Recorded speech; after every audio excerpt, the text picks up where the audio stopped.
Greetings, adventurers. This is DM Kurt. And last gaming session, we had another character die. So this would be our second character to die in this campaign. We are currently 4th level, and we are somewhere in... What are you eating? Somewhere in the Ten Towns area. So these things happen. The general opinion is that, well, in 5e, characters hardly ever die, and it's just like impossible to kill them. That's false. Okay, maybe the deadliness slider is set a little low on the default, but it all depends on how your DM runs the game and what kind of decisions your players make. It can go either way.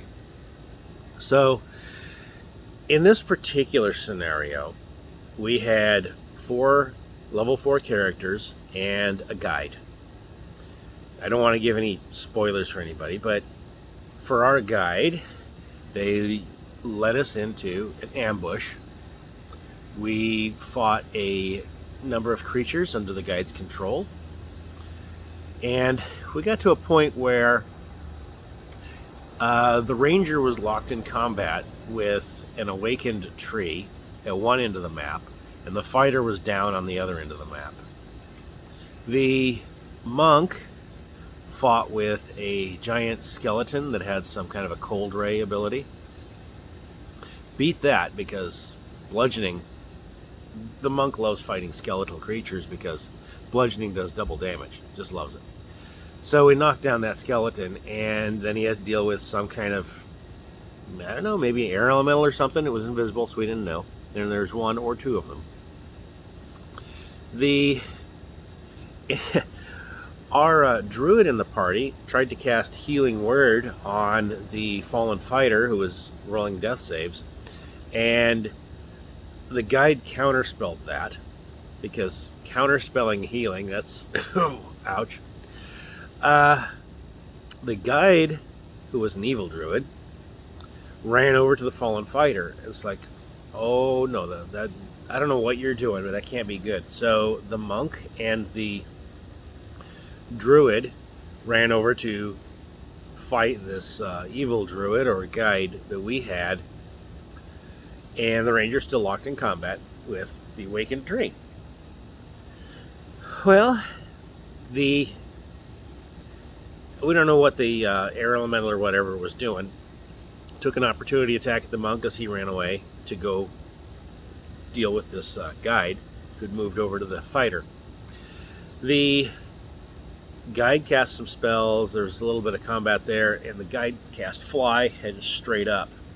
Well, our druid is Aarakocra, so she flew up with that druid. The monk, well, he's stuck on the ground. The enemy's 60 feet up. 60 feet's the maximum possible range for a thrown item. So he whips out a dart, throws, maximum range, so disadvantage, makes the hit. Concentration checks are a problem. So, yeah, the guide failed the concentration check, fell 60 feet, 66, splat, died, the air elementals dispersed. Combat was over. We managed to get the fighter healed up, well, awakened, or revived somewhat, with a couple of minor heals. The ranger managed to get 2 20s and defeat the awakened tree. Combat was over, and everybody's in the single to low 20s in their hit points. We're right there at the scene of the battle, and there's a building, so we're kind of hoping, okay, maybe this building might be a place to rest up. We go in there, and first thing we see is there's a puzzle. Sort out the puzzle. A gate opens. We go into another area. That area has a trap. Trap springs out. Takes the ranger to 0 hit points. We have no spells to heal him. We try medicine check. That fails. He rolls his best 3 out of 5 for death saves, and it's 5, 5, 5. Fail, fail, fail. Nothing we can do. Now it's a shame to lose a character that you like, and we like this guy, and he was well tied into the plot line because he was a member of a group that was attached to this map of the campaign setting, and he was really kind of tied into what was going on. So it's a shame.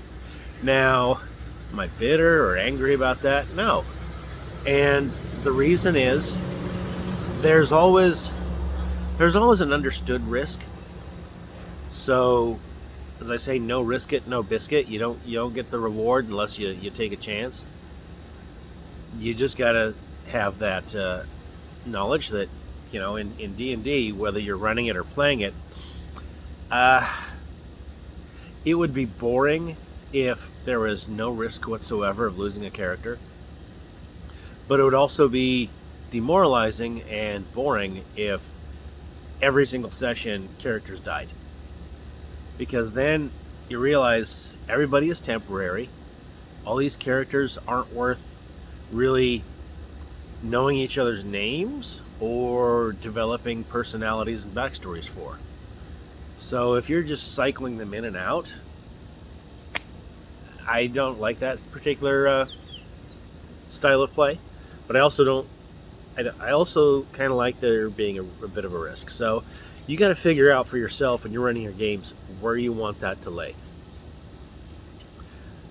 But hey, we lost somebody. I'm rolling up a new character. Hopefully this one will be fun. And hopefully our next sessions will be fun. That's it. DM Kurt, out.